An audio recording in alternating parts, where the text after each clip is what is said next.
Chris ගේල් කියලා කියන්නේ සාමාන්‍යයෙන් ක්‍රිකට් ලෝකයේ බිහි වෙච්ච විශේෂයෙන්ම 2020 යුනිවර්ස් බොස් නැත්නම් 2020 ක්‍රිකට් රටාවේ බොස් කියලා තමයි සාමාන්‍යයෙන් කියන්නේ. ඉතින් ක්‍රිස් ගේල් කියලා කිව්වම අපිට මතක් වෙන්නේ 2020 රටාවේ ආරම්භය. તો ටෙන්ඩුල්කර් කියලා කිව්වහම අපිට මතක් වෙන්නේ අවුරුදු 15 වෙනි දාසයෙන් ඉන්දිය ක්‍රිකට් ක්‍රීඩාවට ඇවිල්ලා නායකයෙක් වෙලා ලෝකයේ වැඩිම ලකුණු ජාත්‍යන්තර සංඛ්‍යාවක් වාර්තා කරලා මහා දැවැන්ත ක්‍රිකට් පෞරුෂයක්. ඉතින් මේ දෙන්න එකට හිටියොත් කොහොමද? ඉතින් එහෙම එකක් තමයි දැන් වෙලා තියෙන්නේ කියලා මත ඉදිරිපත් වෙමින් තිබෙනවා විශේෂයෙන්ම ඉන්දියා සමාජ මාධ්‍යවල, ඉන්දියා වෙබ් අඩවිවල සහ වෙනත් ලෝකයේ තවත් තැන්වල සමාජ මාධ්‍යවල ගොඩක් කතා කරනවා මිනිස්සු ක්‍රිකට් ප්‍රේක්ෂකයන් කතා කරනවා ටෙන්ඩුල්කර්යි ක්‍රිස් ගේලුයි එකට බිහි වෙලා තියෙනවා ඉන්දියාවෙන් කියලා. ඒ තමයි වෛභව් සූරියවංශී. ඉතින් අවුරුදු 14 පුංචි ක්‍රීඩකයා. අවුරුදු 14 කියලා කියන එක ඉලක්කමක් විදිහට 14මද කියලා කාගෙත් ප්‍රශ්නයක් තියෙනවා. මේක හැමදාම කතා කරනවා. නමුත් ඔහුට අවුරුදු 17කට වැඩි නම් වැඩි වෙන්නේ නැහැ කියලා තමයි සඳහන් වන්නේ. සමහරක් විට 14ත් 17ත් අතර වයසක් වෙන්නට පුළුවන්. ඊටාම කුඩා ක්‍රීඩකයෙක්.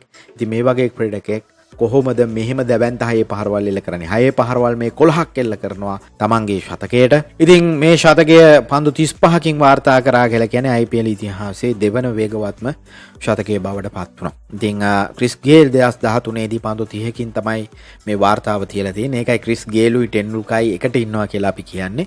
ඉතින් ටෙන්ඩුල්කර් නම් මෙච්චර වේගෙ මොකද IPL කාලය ගත්තාම ඕන් වැඩි කාලයක් ක්‍රීඩා කරේ නෑ වගේම අද තියෙන තරඟකාරී IPL එක ඕන් ක්‍රීඩා කරාද කියලා ඇත්තටම අපිට ලොකු මේකක් නැහැ. මොකද ඕන් ඒක මුල් කාලේදී ක්‍රීඩා කරේ. ඒ කාලේ මෙච්චර වේගවත් කියලා එකක් තිබ්බේ නෑ.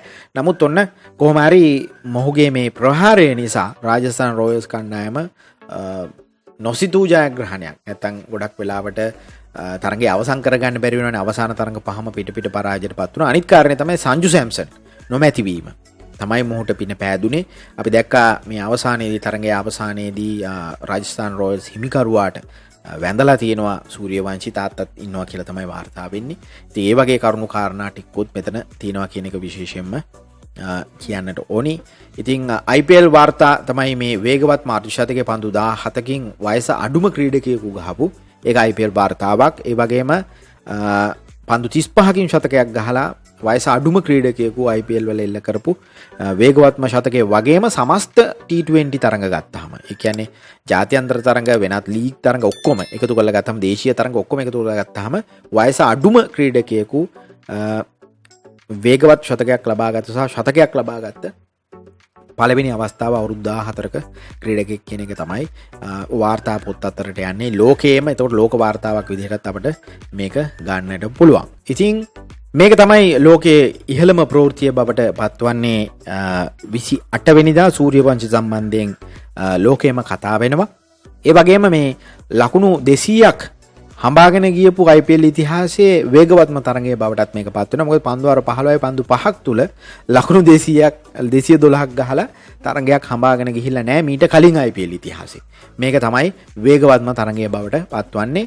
ඉතින් ඊට අමතරව ගත්තාම ජයිස්වාල් පන්දු 40කට 70ක් ගහලා තිනවා 6-2-4-9 175 වේගයේ. ඔහුත් අවුරුදු 23ක ක්‍රීඩකයෙක්, ලොකු ක්‍රීඩකයෙක් නෙවෙයි. නමුත් මොවුන් දෙදෙනාගේ වයස පාතරය ගත්තාම ජේෂ්ඨෙක් වගේ ජයිස්වාල් අපිට පේන්නේ.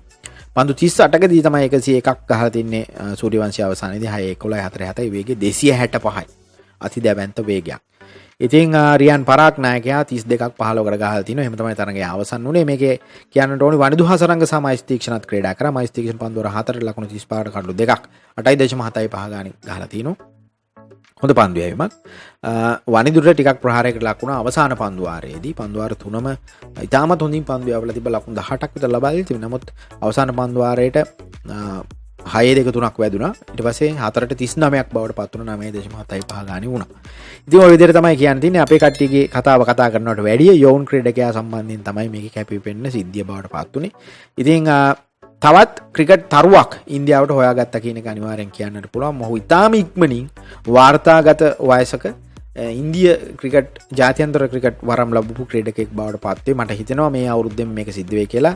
ඔහුගේ වයස සඳහන් වන්නේ අවුරුදු 14යි දවස් 30 ගාණක් 32ක් වගේ මට මතක විදිහට. එතකොට අවුරුදු 14 අස්සේ මොහුට ජාත්‍යන්තර වරම් ලැබෙයි කියලා දැන් නම් අපිට පේන්න තියෙනවා. ඉතින් බොස් බේබි වගේ නමකුත් හැදිලා තිනවා කියලා පේන්නත් තියෙනවා. බොස් බේබි නැත්නම් බේබි බොස් ඔය වගේ එක කතන්දර දැන් කියමින් යනවා. හොඳ නමක් ඉදිරියේදී හම්බ වෙයි. කොහමද යුනිවර්ස් බොස්ගේ කෑල්ලකුත් ලිටල් මාස්ටර්ගේ කෑල්ලකුත්. ඒ කියන්නේ සචින් ටෙන්ඩුල්කර්ගේ කෑල්ලකුත් මෙතන තියෙනවා කියන එක තමයි අපිට පේන්නේ. අපි බලමු ඉදිරියේදී මොකද්ද සූර්යවංශි කරන්නේ කියලා ඉන්දියා ක්‍රිකට් ක්‍රීඩාව වෙනුවෙන්. channel එක subscribe කරන්න. සීනුව ඔබලා වැඩසටහන් ආපු ගමන්ම දැනගන්න.